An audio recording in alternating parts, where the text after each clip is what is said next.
Picture this. You're 67 years old, sitting on your porch, and you realize you have enough money saved to live comfortably for the rest of your life. Or imagine never having to stress about an unexpected car repair or medical bill because you have money set aside for emergencies.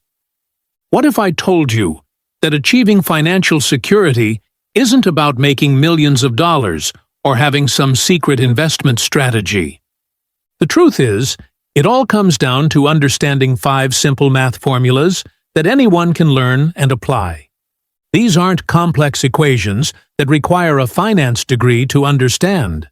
They're straightforward rules that can transform your relationship with money and set you on the path to financial freedom. Today, I'm going to share with you the 5 personal finance formulas that every American should know. These formulas have helped millions of people take control of their finances, and by the end of this video, you'll have the tools to do the same. Whether you're just starting your career, struggling with debt, or looking to optimize your current financial strategy, these formulas will give you a clear roadmap to follow. So grab a pen and paper, because you're going to want to write these down. Let's dive right into the first formula that will change how you think about your paycheck. Formula number 1, the 50-30-20 rule. The 50-30-20 rule is like having a GPS for your money.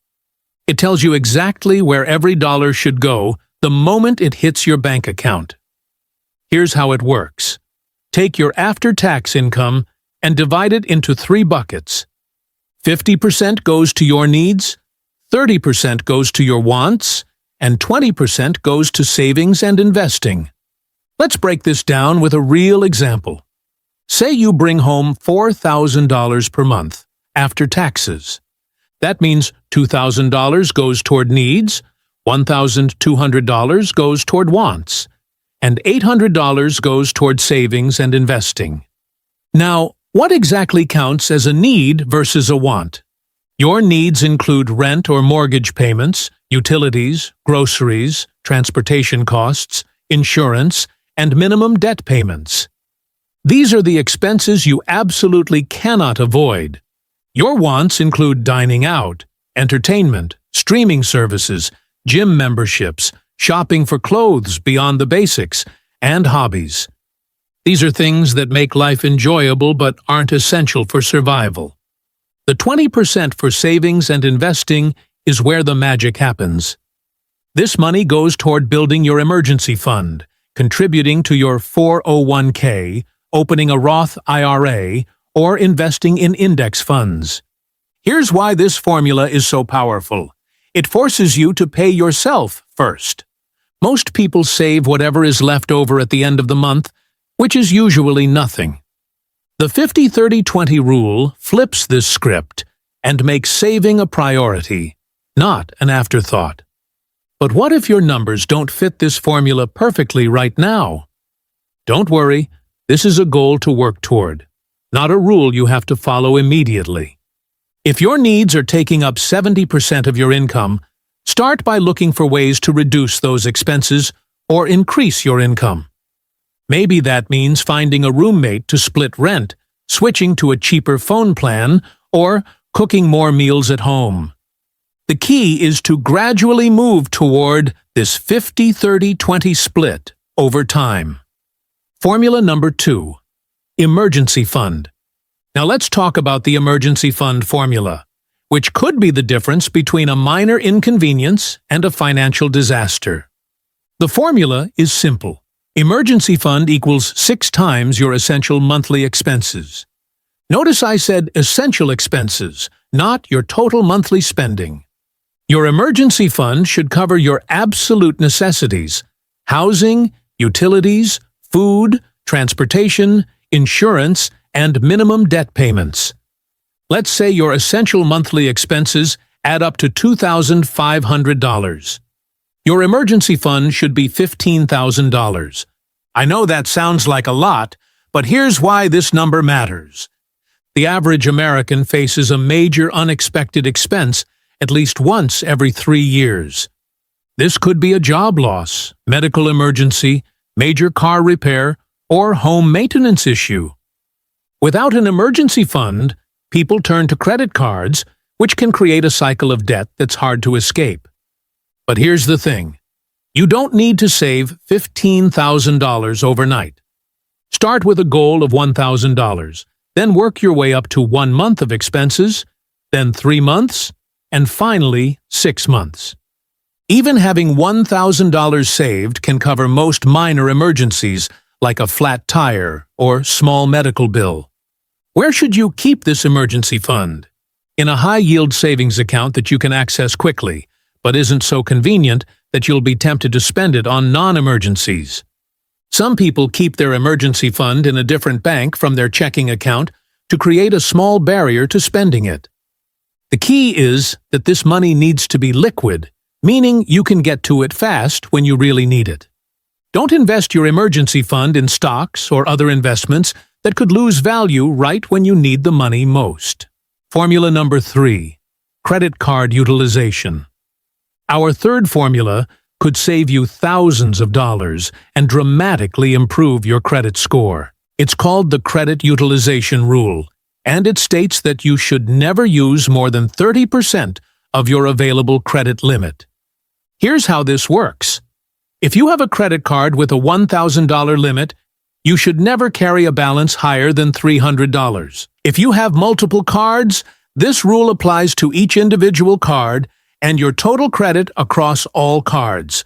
So if you have 3 cards with $1,000 limits each, your total available credit is $3,000, and you should keep your total balances below $900.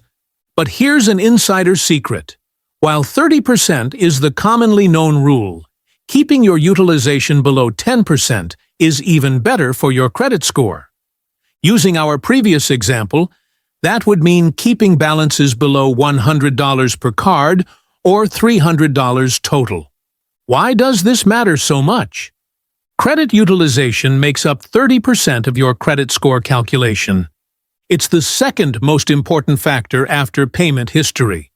A person with a 750 credit score typically has utilization below 10%, while someone with a 650 credit score often has utilization above 30%. The difference between these credit scores can mean paying thousands more in interest over the life of a mortgage or auto loan.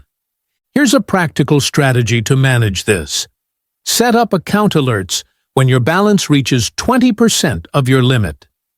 This gives you a warning before you hit the 30% threshold.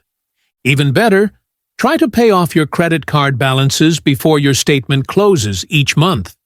This way, your utilization shows up as 0% to the credit bureaus, which can boost your score even higher. Remember, you don't have to carry a balance to build credit. You can use your credit cards for purchases and pay them off in full every month. This builds your credit history while avoiding interest charges. Formula number 4, debt repayment strategy. If you're dealing with multiple debts, our fourth formula will save you the most money in the long run. It's called the debt avalanche method, and the formula is simple. Always pay the minimum on all debts, then put any extra money toward the debt with the highest interest rate. Let's walk through an example to see how powerful this strategy is. Imagine you have 3 debts: a credit card with a $5,000 balance at 22% interest, a car loan with a $10,000 balance at 6% interest, and a student loan with a $15,000 balance at 4% interest. Using the avalanche method, you'd focus all your extra payments on that credit card first, because it has the highest interest rate. Once the credit card is paid off, you'd move to the car loan, and finally the student loan. Compare this to paying off the smallest balance first, which is called the debt snowball method. While the snowball method can provide psychological wins, the avalanche method saves more money. In our example, using the avalanche method could save you over $3,000 in interest compared to the snowball method. Here's how to implement this strategy. List all your debts with their balances, minimum payments, and interest rates. Rank them from highest to lowest interest rate.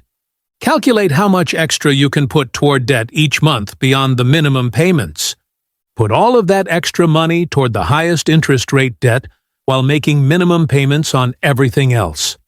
When the first debt is gone, take that entire payment amount and add it to the minimum payment of the next highest interest rate debt.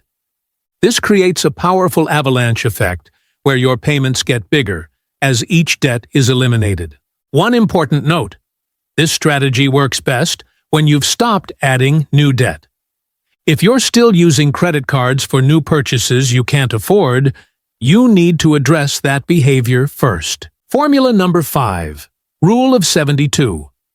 Our final formula might seem simple, but it's one of the most powerful concepts in personal finance.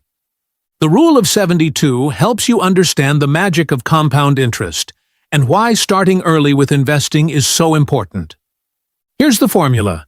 72 divided by your annual interest rate equals the number of years it takes for your money to double.